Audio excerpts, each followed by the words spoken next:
محترم سامعین کرام، حضرت عمر رضی اللہ تعالیٰ عنہ کی خدمت میں ایک آدمی یمن سے حاضر ہوا اور عرض کیا کہ آپ تاریخ کیوں نہیں ڈالتے کہ یہ واقعہ فلاں مہینے اور فلاں سال ہوا۔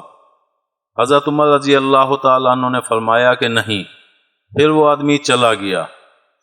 حضرت عمر رضی اللہ تعالیٰ عنہ خلوت غزی ہوئے تو دل و دماغ میں یہی خیالات بار بار آنے لگے، یہاں تک کہ آپ کا دل مطمئن ہو گیا۔ تو آپ نے مہاجرین و انصار کو ایک جگہ جمع کیا اور اس یمنی آدمی کی بات پیش کی۔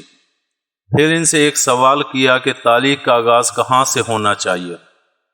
ایک طویل خاموشی چھا گئی۔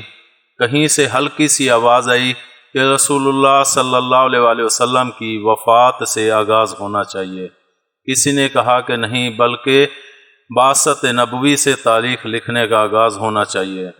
اتنے میں حضرت علی رضی اللہ تعالیٰ عنہ کی آواز بلند ہوئی کہ ہمیں تاریخ لکھنے کا آغاز اس وقت سے کرنا چاہیے جس وقت رسول اللہ صلی اللہ علیہ وآلہ وسلم شرک کی سرزمین سے نکلے، یعنی جس دن ہجرت فرمائی۔